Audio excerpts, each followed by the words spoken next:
지난 시간에 이어서 오늘 우리 본문을 통해서 또 우리 바른 결혼관에 대해서 또 우리가 좀 말씀을 상고해 보고, 또 우리는 현장에서 어떻게 하면 이제 성도들의 가정과 또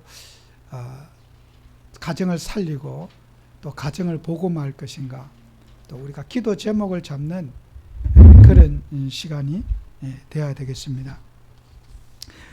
우리가 성경의 믿음 생활을 정말 믿음의 조상이라고 하는 아브라함의 집안에 참 어려움과 갈등과 문제가 왔는데, 이제 아브라함의 아들이 이삭이고 또 아브라함의 손주가 에서와 야곱입니다. 근데 어릴 때부터 뭐 이삭도 마찬가지고 또 에서와 야곱도 마찬가지고 집안의 모든 식구들이 하나님 믿는 사람이고 피제사 드리는 집안의 사람들이었어요. 어떻게 보면 이방 문화와 세상과는 단절되어 있고 정말 예배 중심으로 살던 집안이 아브라함과 아들, 손주 때 이렇게까지 예배 외에는 예배가 모든 삶의 중심이었어요. 그런데 이제 아브라함의 그 믿음 좋은 집안에 손주가 장가를 가는데, 에서가 이 장가를 가는 거 보니까 거기에 이제 문제가 이렇게 생겨지게 되었어요. 그래서 창세기 28장 6절에서 9절에 보면은 에서가 우리가 생각하는 것처럼 우리가 에서에 대한 오해를 많이 하고 있어요. 에서는 좀 이렇게 신앙생활에 열심이 없는 사람, 야곱은 신앙에 열심 있는 사람, 이렇게 우리가 생각할 수 있지만은 성경에서 에서의 그런 방자한 모습은 볼 수가 없어요. 에서도 누구보다 효심이 강하고 부모님을 잘 섬기고 싶고 또 할아버지가 가진 믿음을 잘 갖고 싶어 하는 사람이 에서였어요. 결코 그 에서의 행동이 못된 행실이 거의 없었어요. 그래서 에서도 그 아버지가 28장 6절에 보면은 에서가 본적 그랬어요.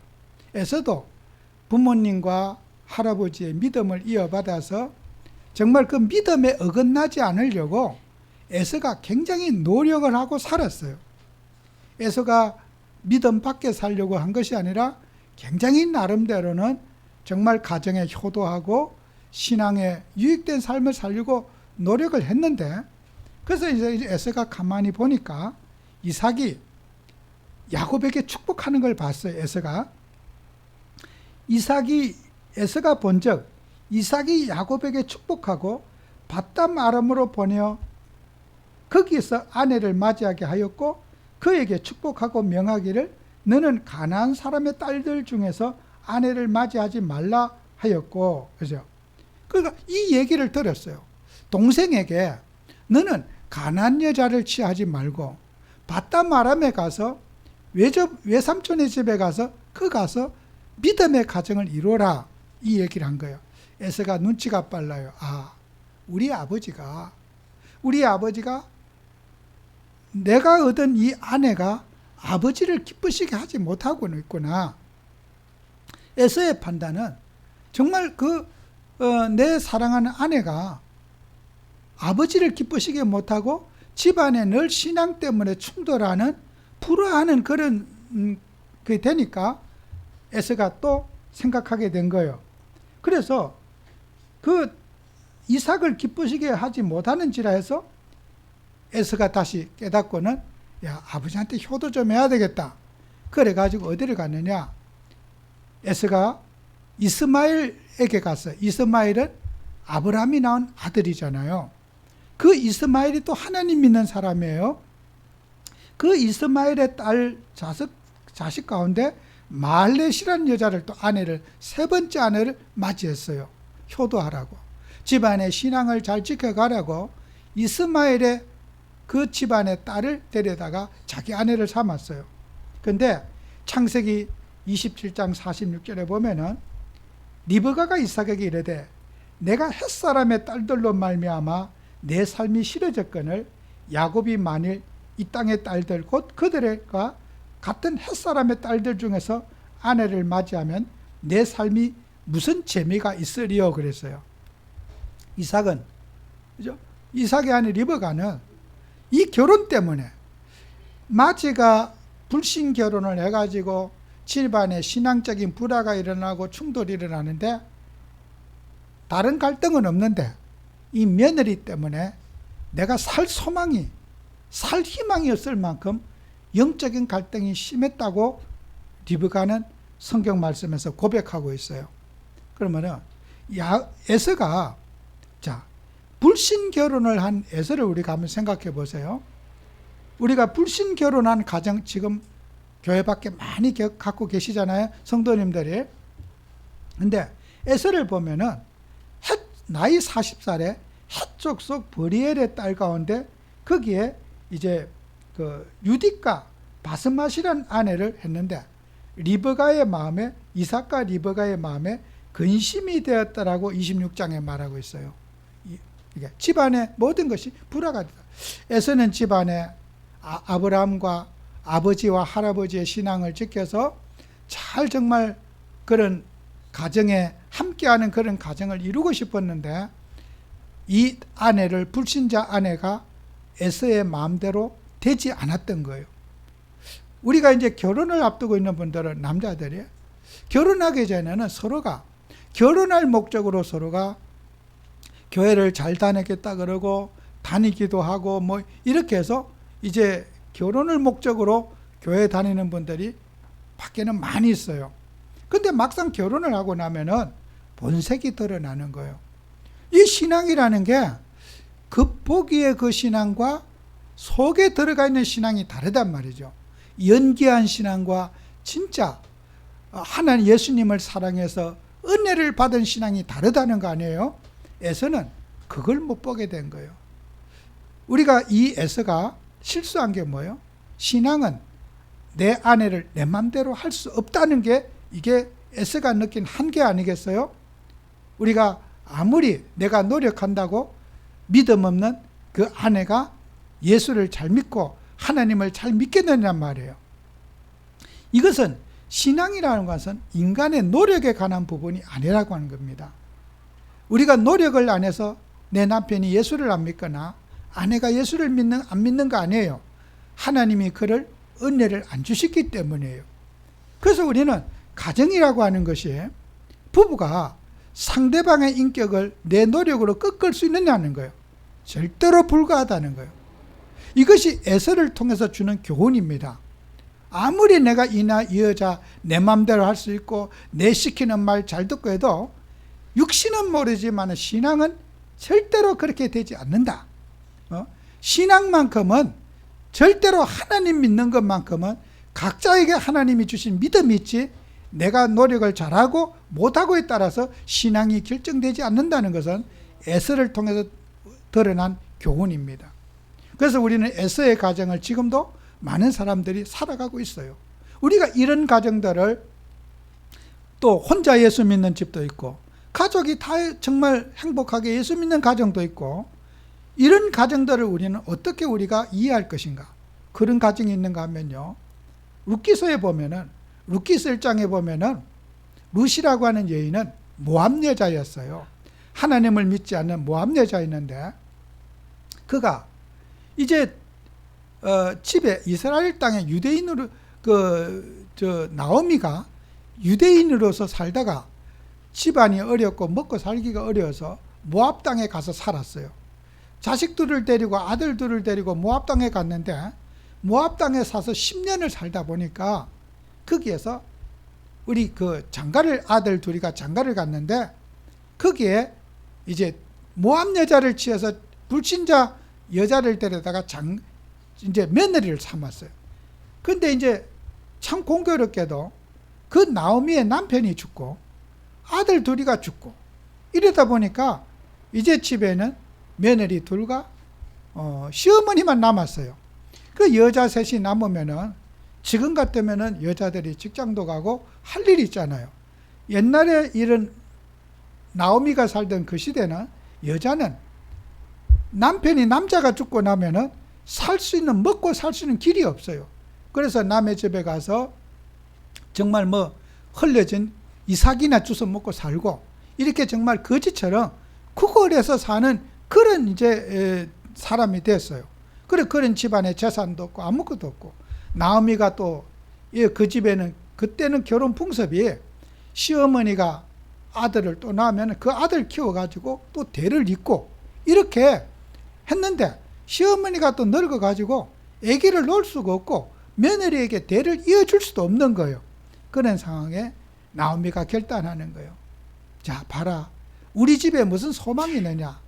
재산이라고 재산은 다 팔아서 이제는 아무것도 없고 먹을 것도 없고, 그러니 니들 착한 줄 안다.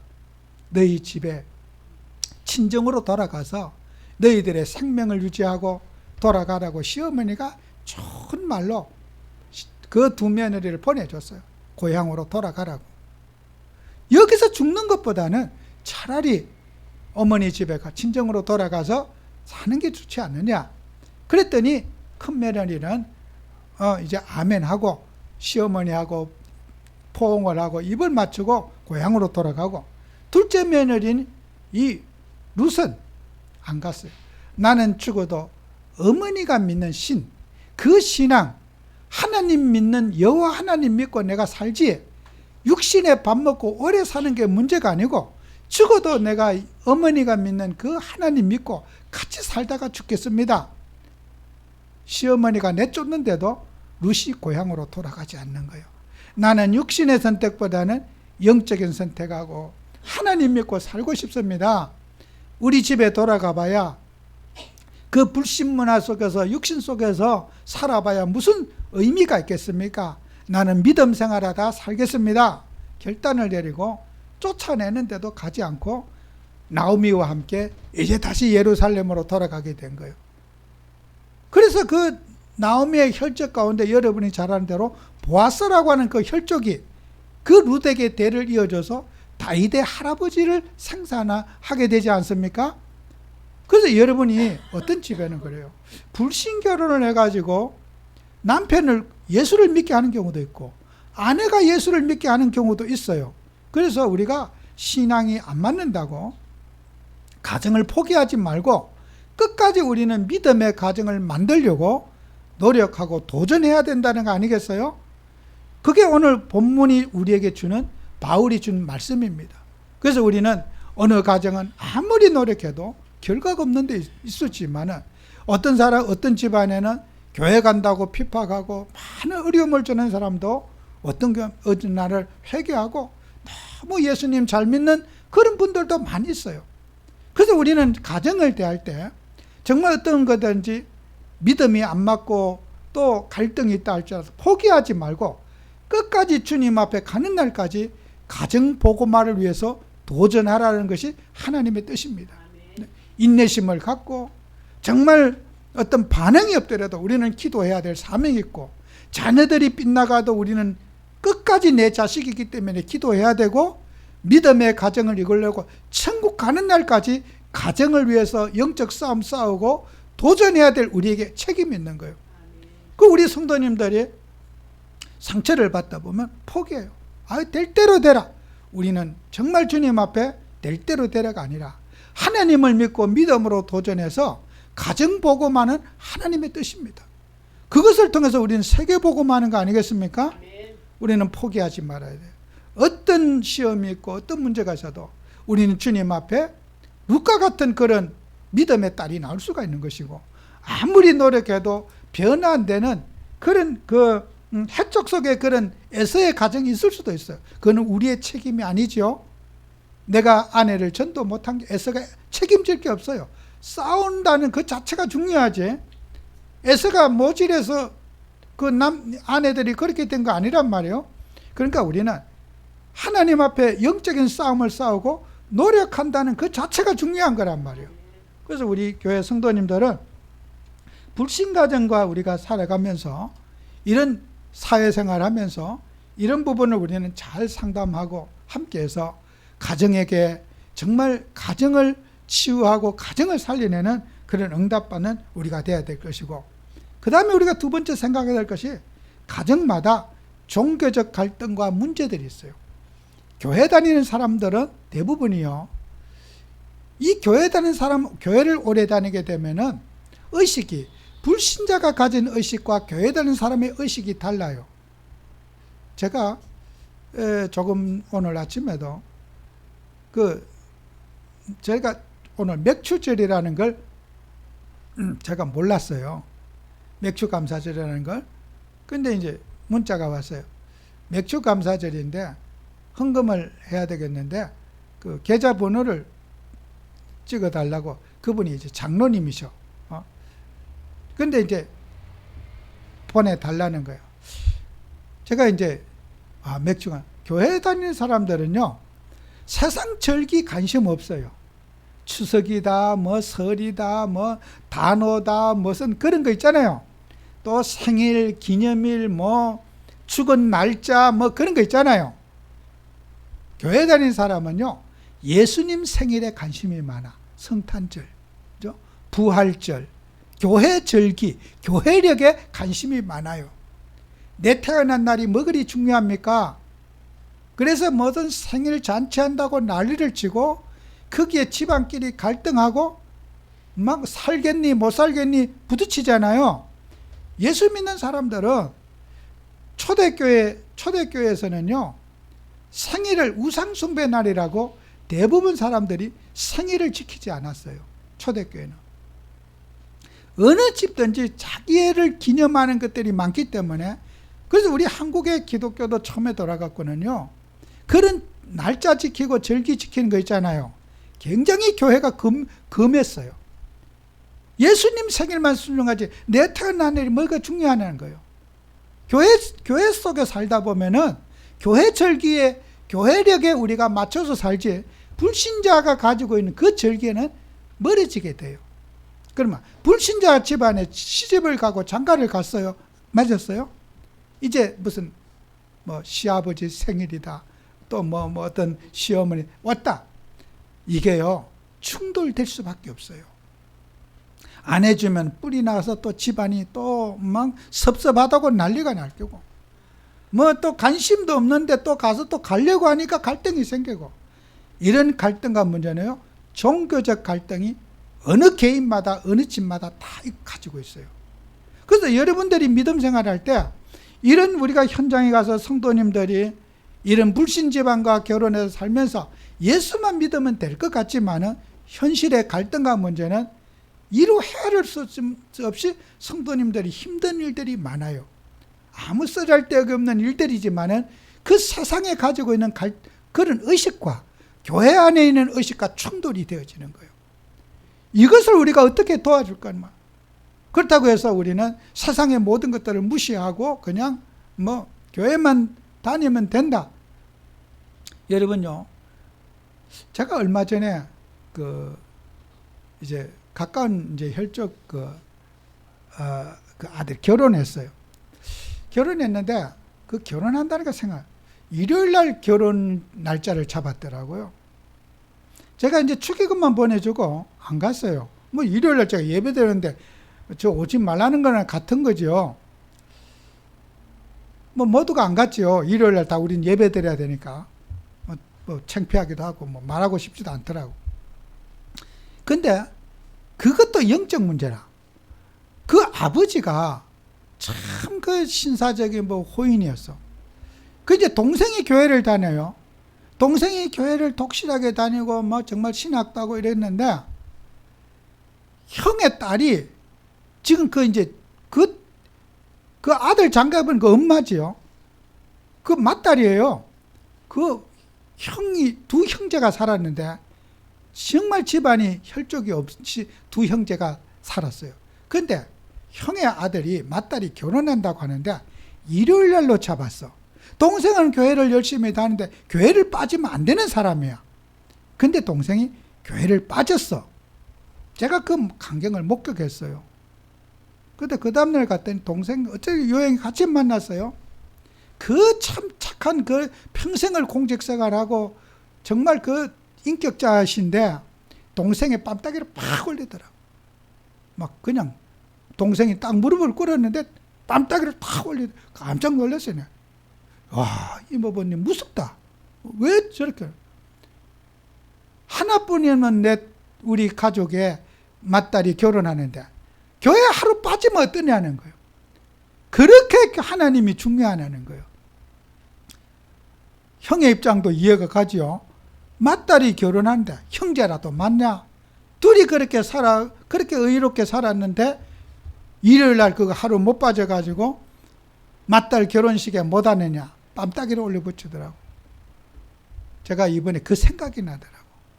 또, 그 딸이 이제 이제 살다가 이제 그 아들이 지금 결혼을 했잖아요.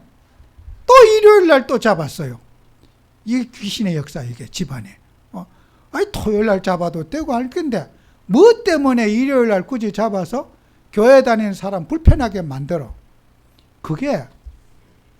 그래서 그렇게 의롭게 사는 집안도 그 결혼식에 참여하지 않았다는 이유로 뺨 때리고 아예 안 보려고 하는 거예요.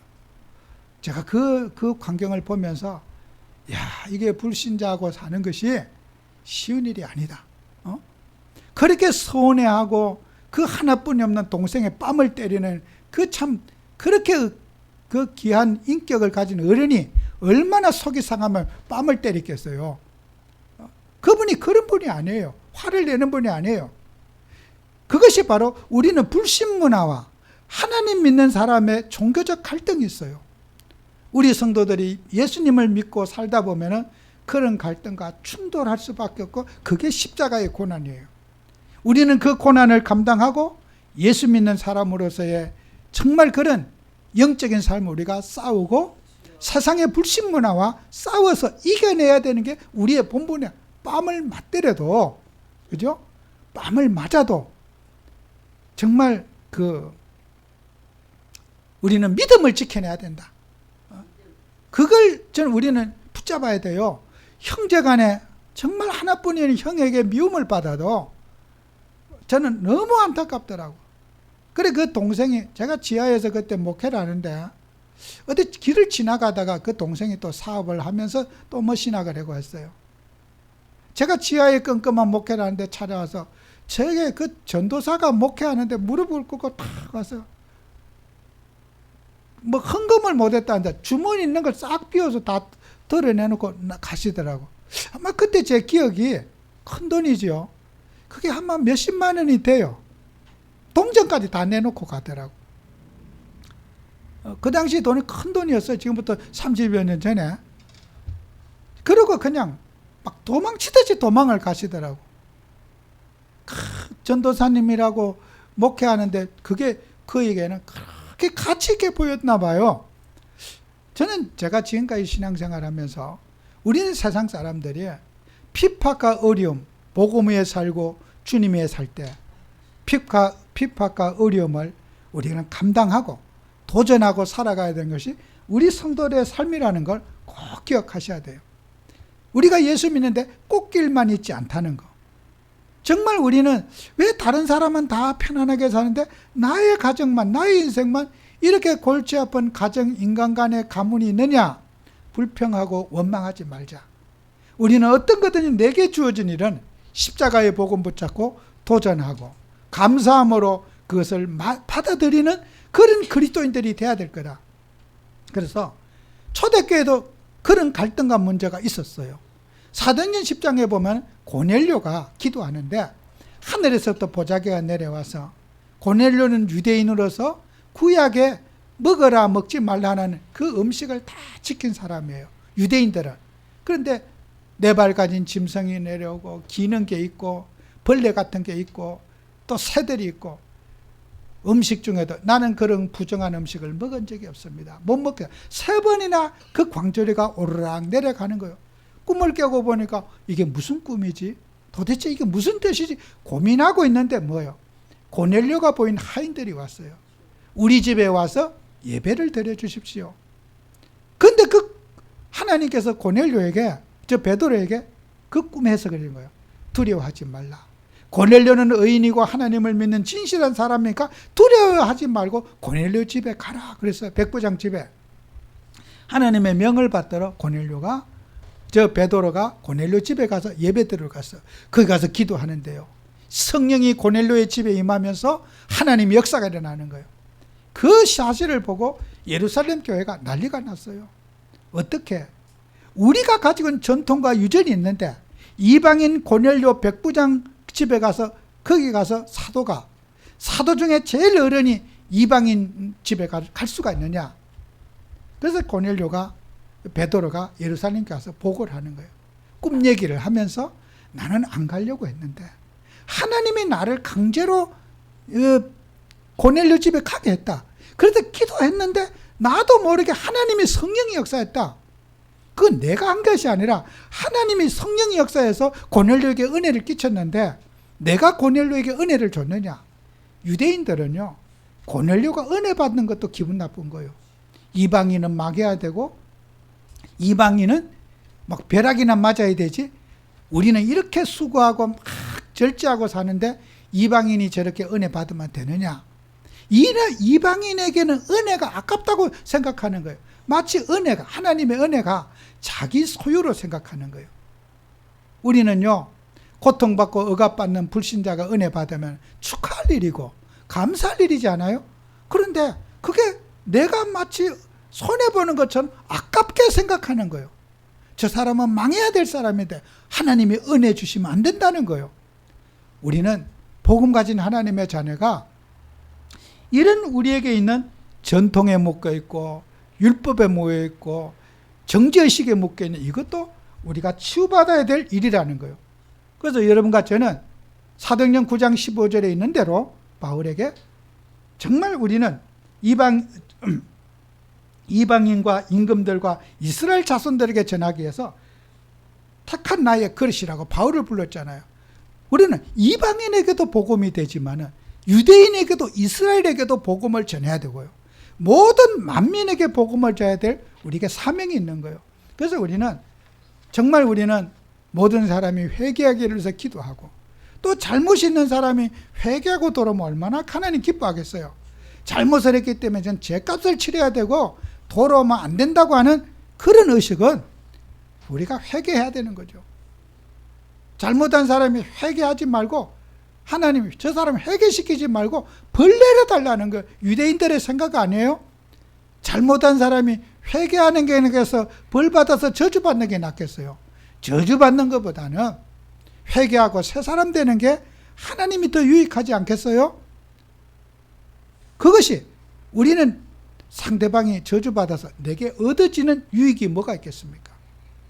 내게 손해나는 게 없어요. 그 사람이 회개했다고 해서 그 사람이 내가 얻어지는 게 뭐가 있어요? 아무것도 없습니다. 그런데 상대방이 잘 되면 내가 손해본다는 생각을 갖게 되는 거예요. 상대방이 축복받았어요. 내가 받을 축복이 저 사람한테 다 뺏겼다고 생각하는 거란 말이에요. 그렇지 않아요. 상대방이 복을 받아도 내가 손해보는 게 없어요. 하나님은 나에게 주신 복이 따로 있고 내가 받아야 할 응답이 따로 있지 상대방이 회개하고 복 받았는데 우리가 손해본 거 있습니까? 손해본 거 없어요. 상대방이 벌을 받아서 내가 거기 얻어진 이득이 뭐가 있습니까? 그렇게 고소하고 즐겁습니까? 상대방이 어려움 당했는데 그렇게 막 하나님 안 믿더니 벌 받아서 고소해. 우리가 그렇게 내게 얻어진 유익이 뭐가 있어요? 하나도 없습니다. 그런 우리는 악한 감정, 복수하는 심정, 분노의 감정을 내려놓고 모든 사람이 주님의 복을 받기 위해서 기도해주고 우리가 섬겨주고 받들어주는 우리의 사명을 잃지 말자. 우리는 세상이 어떤 경우에도 그런 정죄하는 걸 가지고 벌 받기를 기다리면 안 된다. 저 나쁜 짓 했더니 저렇게 벌을 잘 받는구나. 우리는 그런 복수심, 상처를 벗어나서 정말 우리는 주님의 마음을 가슴에 담고 그리스도 예수의 사랑으로 모든 사람이 우리로 말미암아 축복받게 하고 은혜 받게 하고 회개하고 돌아와서 새로운 삶을 살 수 있도록 우리가 정말 기도하며 섬겨야 될 것이다. 여러분이 꼭 붙잡고 살아야 됩니다. 그래서 우리 하나님 자녀들은 세 번째로 선택을 해야 돼요. 아까도 얘기한 대로 믿음의 가정 꼭 회복하도록 끝까지 포기하지 말고 우리 가정을 복음하고 또 우리가 노력하고 애쓰는 것들은 여러분이 반드시 회복하고 가정 복음하는 하나님의 뜻입니다. 우리가 할 수 있는 일은 아니지만은 여러분의 저와 정씨 가정을 통한 세계 복음하는 하나님의 뜻입니다. 우리가 결과를 가지고 잘됐다 못됐다 판단하지 말고 끝까지 여러분과 저는 가정을 위해서 가정 복음을 위해서 기도하고 노력하는 우리 성도님들이 돼야 될 거다. 사도행전 16장 27절 34절에 보면은 바울과 실라가 감옥에 갔어요. 감옥에 가서 찬송하며 기도했더니 옥문이 열리면서 텅 열렸어요. 그리고 옥문이 열리고 보니까 문이 열렸으니까 당연히 나왔겠죠. 바울과 실라가 나와서 딱 뒤를 돌아보니까요, 간수가 재수가 없어진 걸 보고 바로 그냥 자살하려고 칼을 빼들고 이제 자살하려는 거예요. 옛날의 역사에 보면요, 이 스토아 철학의 학자들은요, 잘못을 하면은 자살을 권유했어. 여러분, 우리가 과거 역사에도 보잖아요. 일본의 그 군인들 영화 같은 데 보잖아요. 잘못하면은 활복 배를 걸어갖고 자살을 해요. 내가 책임을 못 진 것에 대한 그 실수에 대한 잘못을 막 활복 자살을 하고 죽어요. 근데 예수님, 우리가 이 초대교회도 스토아 학파들이 그렇게 가르쳤어요. 잘못을, 죽는 것을 영웅으로, 잘못을 시인하고 죽는 것을 영웅으로 쳤단 말이에요. 그리고 우리 사회도 뭐 잘못하고 나면요, 어디 뛰어내려 죽어버려. 그게 다 그 사상이고 귀신의 역사예요, 그게요. 잘못을 했으면 벌을 받든지 어떻든 뭐 해야 되는데 그 죽을 용기를 갖고 살면 되지 않겠어요? 그런데 쉽게 어떤 잘못이 드러나면요, 그냥 바로 그냥 자살로 선택해요. 이 바울이 감옥 갔을 때도 이 재수가 자기가 어떤 불의한 그런 재수가 도망을 간 일 때문에 활복 자살을 하려고 하니까 바울이 그걸 나 도망 안 갔다. 멈춰라. 내가 여기 멈춰라. 나 도망 안 갔다. 그랬더니 도망간 재수가 돌아오니까 간수가 얼마나 기분이 좋았겠어요. 자기 생명을 살렸으니까. 군인으로서 책임을 달무한 죽음으로서 그걸 자기 생명을 대신해서 왔으니까 간수가 무릎을 꿇고 어찌하면 내가 구원을 받을 수 있겠느냐. 간수는 들었겠죠. 바울과 실라의 찬송하며 기도하는 소리 들었지 않겠습니까?